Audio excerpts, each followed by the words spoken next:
¿Por qué algunas secuelas no funcionan?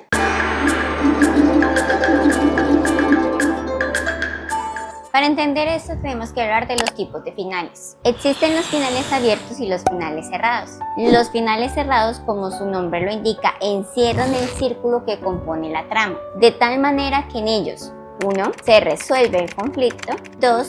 Sin que haya lugar a interpretaciones adicionales. Suele ser el tipo de final más empleado, porque si la historia no llega a triunfar, el director simplemente puede decir hagamos borrón y cuenta nueva e intentar otra cosa. Ejemplos de finales cerrados existen muchos, tales como Zootopia, Frozen, Rambo, Avatar, El Diablo Viste a la Moda y muchas más.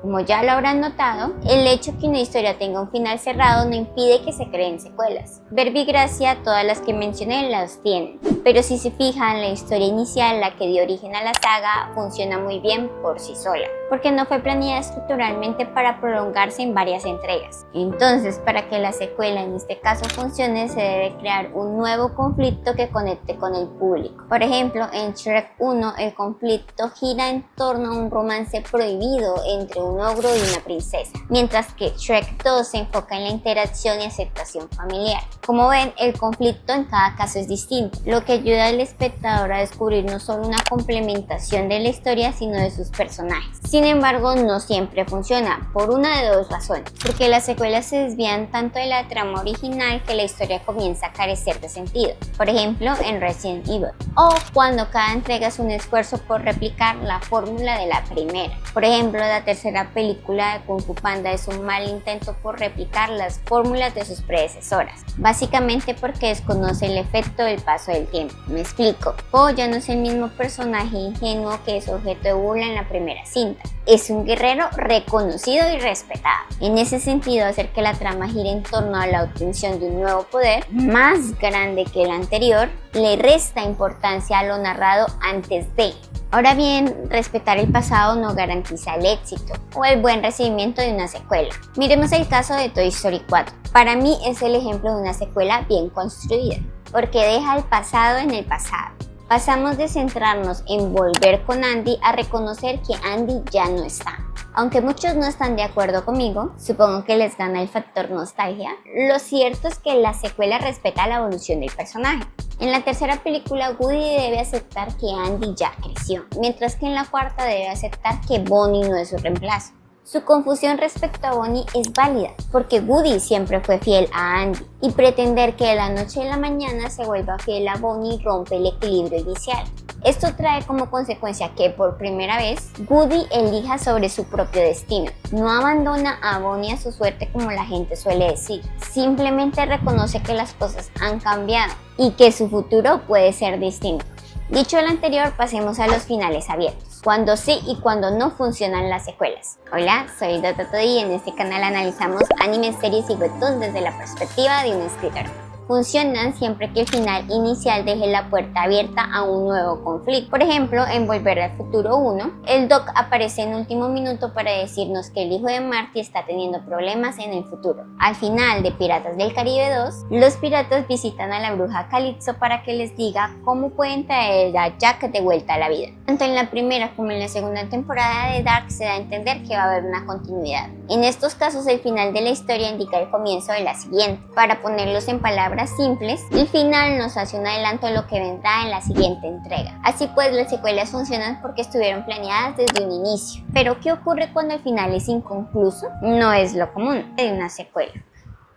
La mayoría de las historias tienen finales cerrados o construidos para formar parte de una secuela. Sin embargo, hay casos excepcionales en donde, por la temática tratada, se deja un final abierto a la interpretación. Aquí tenemos que hacer una pausa para explicar mejor cómo funcionan los finales abiertos. A diferencia de los finales cerrados que resuelven el conflicto y sus consecuencias, en los finales abiertos se dejan conflictos sin resolver. Por ejemplo, nunca sabemos si al final de Inception o El Origen, Hop sigue atrapado en un sueño o está viviendo su realidad. Aquí no existen respuestas correctas, solo interpretaciones posibles. Los finales abiertos se dejan intencionalmente para que el lector se haga parte de la historia. Si el final es abierto a la interpretación, los lectores tienen la libertad de decir el trompo cayó o nunca lo hizo, porque mientras el misterio no se haya resuelto por completo, somos libres de soñar con posibilidades infinitas. Supongo que a este punto ya habrás notado que los finales abiertos están muy ligados al misterio, por eso es común verlos en historias de terror. ¿El villano murió o no murió? La verdad es que no lo sabemos, pero nos aprovechamos de ello. Entonces, ¿por qué las secuelas funcionan menos en los finales con interpretaciones abiertas? Porque se busca explicar el misterio.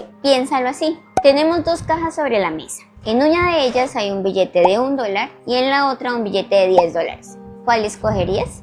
No hace falta que respondas, es obvio que el billete de $10. Ahora imagínate que no conoces el contenido de la segunda caja. ¿Cuál escogerías? Si eliges la segunda caja y resulta que no había nada, habrás perdido $1. Pero si no la eliges, te arriesgas a que el resultado sea mucho mejor que el presentado. ¿Entiendes? Lo desconocido nos atrae, nos intriga. Todo el mundo quiere saber lo que hay en la caja. Y mientras la caja no se abra, cualquier cosa es posible. A la mayoría de los humanos nos gusta pensar sobre nuestro futuro. De hecho, somos los únicos animales que tienen conciencia sobre el tiempo. Esta situación nos hace especialmente sensibles a los misterios. Tanto así que en la vida real se premian los descubrimientos, como el descubrimiento del polonio, del carbono 14, de las moléculas de ADN, etc. Sin embargo, cuando en una secuela se intenta explicar el misterio, la magia alrededor de él se esfuma. En el ejemplo de la caja, imagínate que justo antes de elegir, alguien nos sopla lo que hay dentro de la segunda caja. ¡Qué decepción! Lo cierto es que no había forma de que, sin ver, pudiéramos saber lo que había. Pero lo importante era creer que sí. Los finales abiertos dan esta sensación de que el lector tiene algún control sobre la historia, cuando en realidad nunca lo tuvo. No importa quién tiene la razón, lo importante es pensar que la tenemos. Lo que hace que las historias de misterio sean tan intrigantes es que podemos imaginarnos lo que viene después. Si nos quitan eso, nos quitan nuestro terreno de juegos. Claro, todos nos emocionamos con las secuelas. Todos esperamos que el final de un misterio sea todavía más increíble de lo que pensamos. Pero si la realidad no supera nuestras expectativas, se siente como una pérdida de tiempo. Es como descubrir que esa sombra que tanto nos asustaba era en realidad una montaña de ropa sin doblar.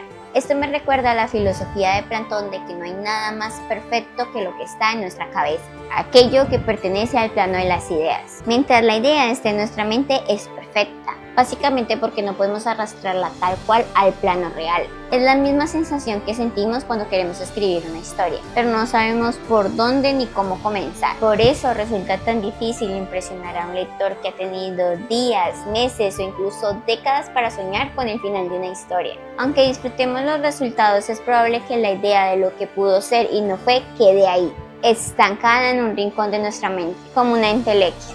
Los estudios demuestran que los seres humanos sienten atracción hacia las actividades inconclusas, que recordamos más las actividades que no hicimos que las que hicimos, de tal manera que nuestra mente está en una eterna encrucijada para resolver ese misterio. Hace falta mucha creatividad para que las secuelas basadas en misterios superen las expectativas del público. Este es un terreno peligroso. Por esto mismo, funcionan mejor las historias que desde un inicio se proyectaron para tener continuidad. Volviendo a Inception, si al final se descubre que el trompo dejó de girar y que nuestro protagonista vivió una vida feliz, algunos sentirán que esto era lo que esperaban, mientras que otros se sentirán decepcionados por llevar más de una década pensando todo lo contrario.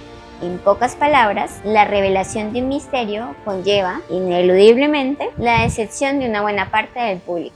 Esto en sí no es un problema, porque no se puede complacer a todo el mundo. El problema es cuando las grandes industrias se aprovechan del boom que se ha creado alrededor de un misterio para sacar secuelas sin sentido. Al mismo tiempo, sagas que normalmente hubieran terminado en su tercera entrega, como Shrek, Kung Fu Panda, Toy Story, ya van por su quinta entrega, lo cual es absurdo.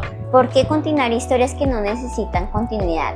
Cuando el único móvil para sacar una secuela es el dinero, las producciones se vuelven más y más mediocres. Sin embargo, como espectadores, lectores o simplemente como consumidores, nos volvemos más exigentes. Entiendo que publicar una historia desde cero puede volverse un problema para las industrias y los cineastas. en especial si se suman varios fracasos anteriores. Aún así, considero que el esfuerzo invertido en las secuelas debe hacer que valga la pena renunciar a la historia ya construida para aceptar nuevos hechos. Dicho esto, otro problema que tengo con las secuelas es cuando demoran en llegar. Me refiero a esas promesas que por más que mires nunca aparecen en lista de emisión. Hablo de ti, Hyoka, y muchas veces cuando llegan lo hacen muy tarde, cuando el público ya ha cambiado. El lenguaje cambia, los chistes cambian, las referencias cambian. No podemos pretender que lo que nos gustaba a los 10 nos siga gustando ahora. Creo que a veces es mejor dejar la imagen de esa historia como un buen recuerdo y no escarbar más en él. Es como volver a mirar la vieja foto con Santa Claus y descubrir que es tu papá con barba.